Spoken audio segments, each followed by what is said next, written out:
I'm your Sulekha ma'am, and today I am going to solve some numericals based on the formulas which we already discussed in the previous classes. So let us first write down all the formulas at one side so that it's easy to solve the numericals. First formula, number 1, is drift velocity. Already discussed about drift velocity. What is the formula? What is the formula for this drift velocity? Vd equal to E tau by m, where E is charge of electron, capital E is electric field applied between the ends of the electrode, and this tau is relaxation time of collision between the two electrons, and m is mass of electrons. Number 2, due to this drift velocity, current is produced inside the conductor. And what is the expression for that current? I equal to NEA VD. Okay, NEA VD. N is number density, means number of electrons per unit volume. E is charge of electron. A is area of the conductor, ends of the conductor. And VD is drift velocity.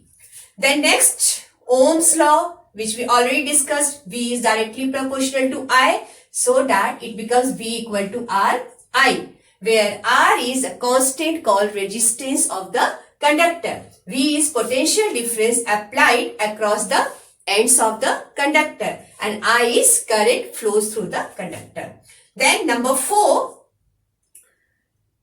we got the relation between this resistance and resistivity. R equal to rho L by A, where L is the length of the conductor, A is the area of cross section of the conductor, and this constant rho is called resistivity or specific resistance, which is constant for a particular material. Like suppose conductor, inside the conductor material is copper. So for copper, this resistivity is fixed. For iron, resistivity is fixed. This resistivity depends on the material of the conductor which we are using. So this is constant for a particular material. This is also called resistivity or specific resistance.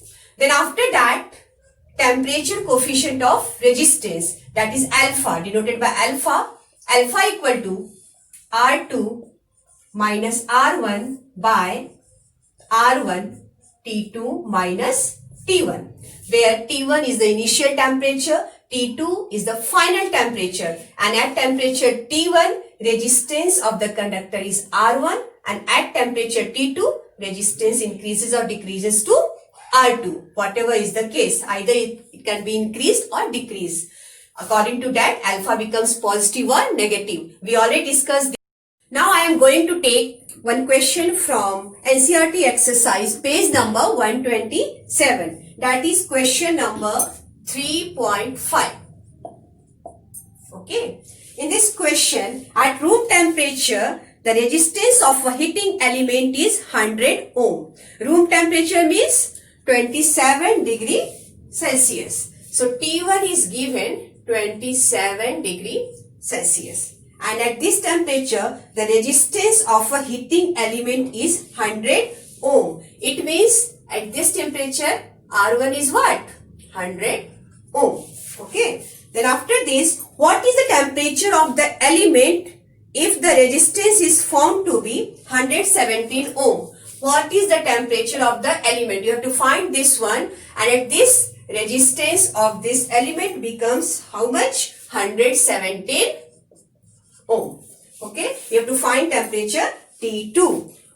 Again, after this, given that the temperature coefficient of the material of the resistor is, temperature coefficient means here alpha. Alpha is given. It is found to be 1.70 into 10 to the power minus 4 degree per Celsius. Okay. These things are given. We have to find T2. Just simply apply this formula. What is the formula for this one? Alpha equal to R2 minus R1 by R1 T2 minus T1. From here, you take T2 outside, then it becomes T2 minus T1 equal to R2 minus R1 by R1 alpha. Okay. And then T2 equal to R2 minus R1 by R1 alpha plus T1. Now put all these values at this point. Then this becomes how much? R2 is 170. R1 is 100 ohm by R1 again 100 into alpha is given 1.70 into 10 to the power minus 4 and plus T1 is how much? It is 27 degree centigrade. Then you solve these questions and after solving you get T2 equal to how much? When you solve these terms you get I think 1000 plus 27 and then this becomes 1027 degree Celsius. This is the temperature T2 at which resistance R2 becomes 117 ohm. Now next example. Now question number 3.6. A relatively small current is passed through a wire of length 15 meter. Question number 3.6. Length is 15 meter. It is given. Then uniform cross section 6 into 10 to the power minus 7 meter square. Area is given 6 into 10 to the power minus 7 meter square. After this, and its resistance is measured to be 5 ohm. How much resistance is measured? 5 ohm. What is the resistivity of the material at the temperature of the experiment? You have to find resistivity of the material. Okay. So, which formula we used? This one, fourth one. R equal to rho L by A. L is length, A is area, R is resistance, rho is resistivity. From here, you get resistivity becomes rho equal to R, A by L.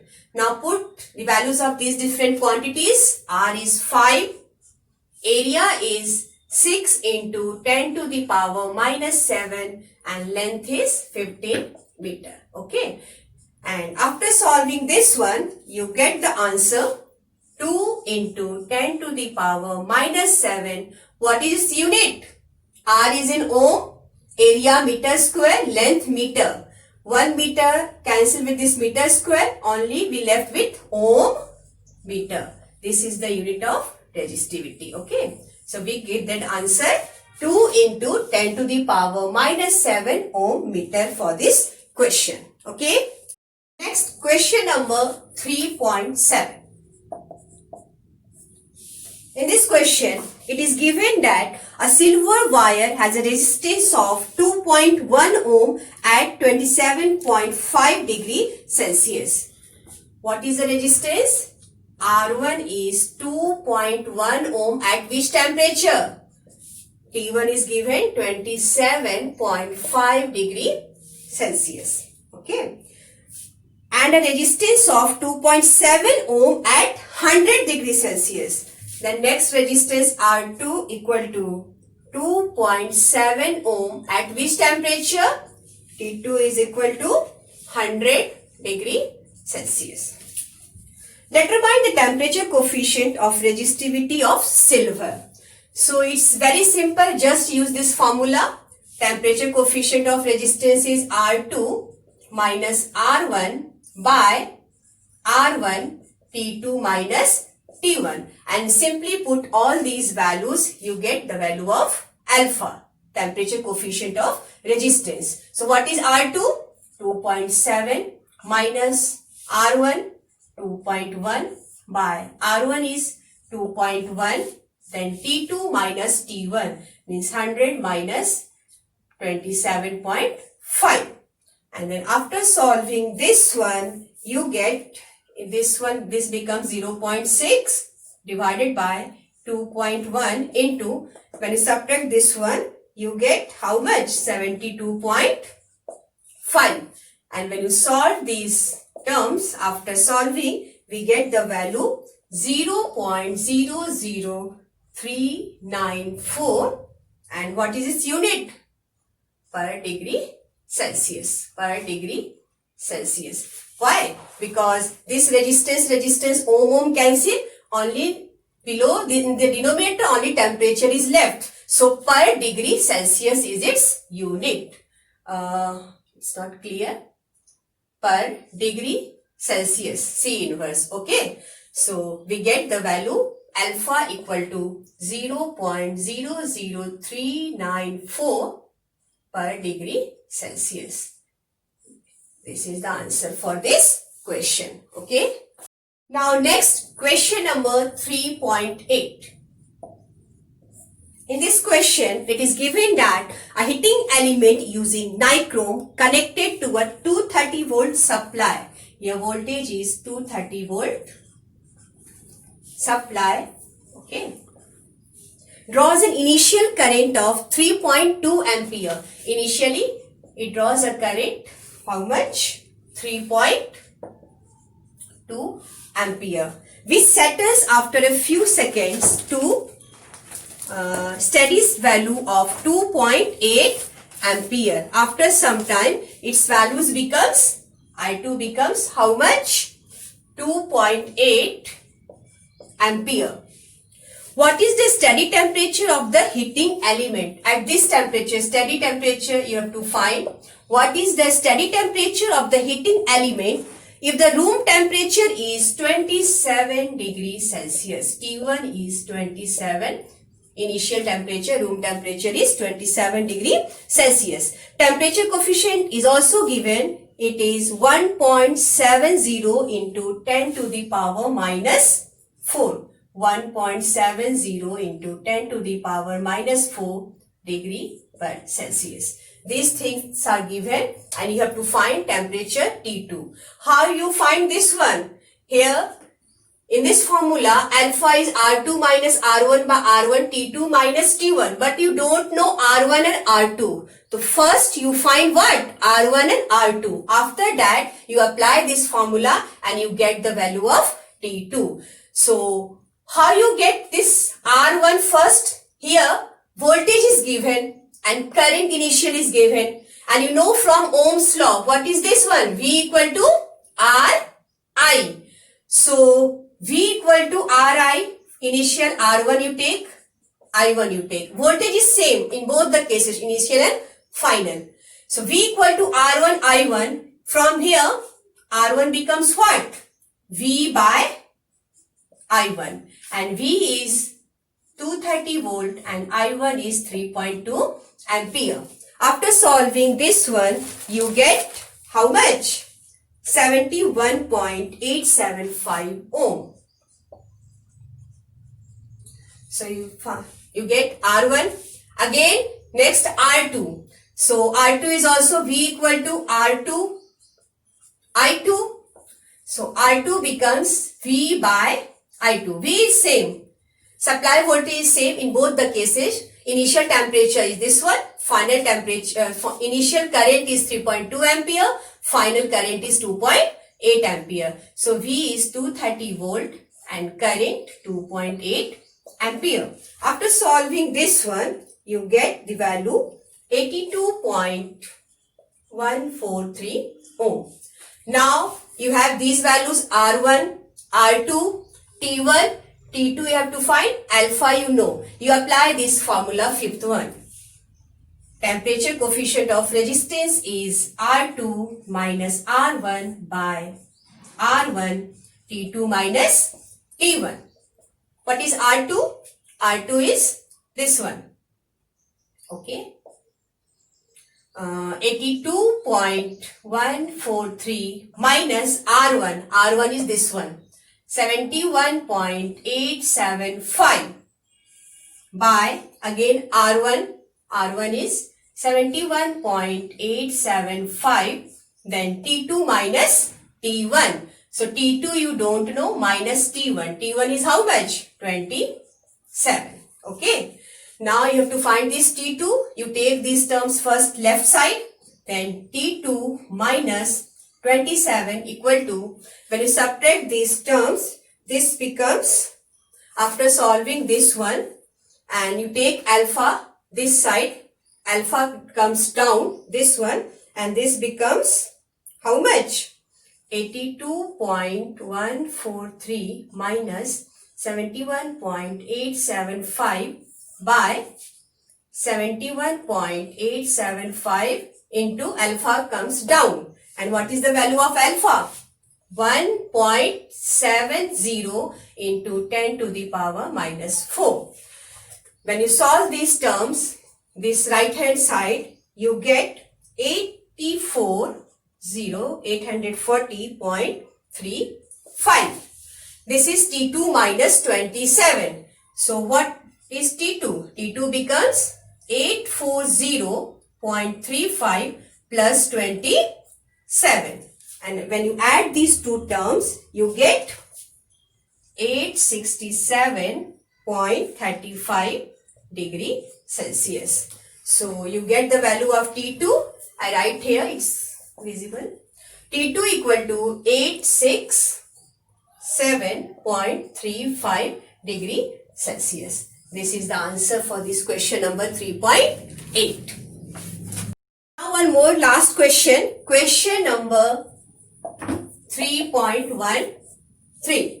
In this question, it is given that the number density of free electrons in a copper conductor estimated in example 3.1 is 8.5 into 10 to the power 28.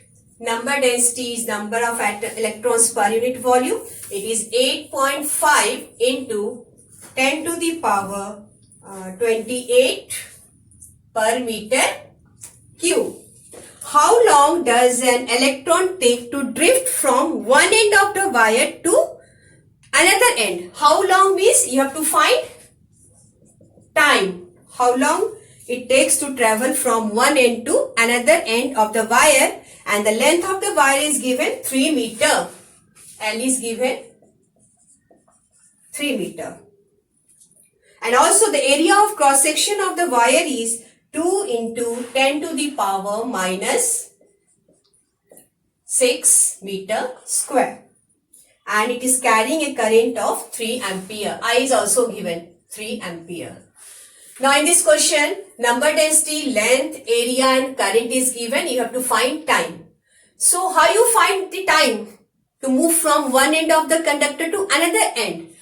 To find time, you need drift velocity. And you have to find drift velocity using this second formula, I equal to NEAVD. Okay.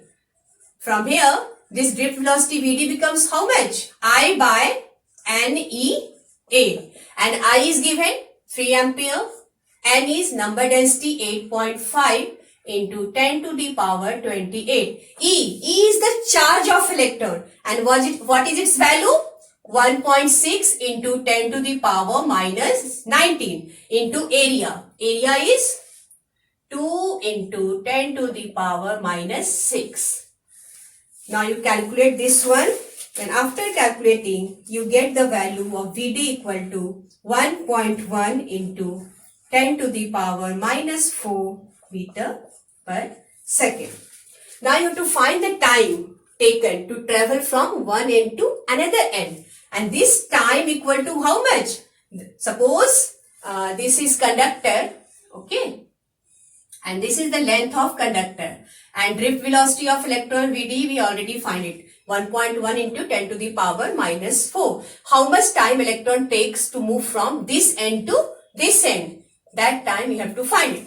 So this time equal to distance L by VD. Okay. And this distance L is given 3 meter, and drift velocity we find 1.1 into 10 to the power minus 4. After calculating this one, you get the time 2.73 into 10 to the power 4 second. If you want to convert this time second into hour, you just multiply these values by 3600. You get 7.57 hour. This is the time taken by the charged particle to move from one end of the conductor to another end. With this, I am going to end the class. Now, in the next video, I will discuss about electrical power and electrical energy. And also, we will solve some problems based on that formula. Okay, students, up to then, bye bye, take care.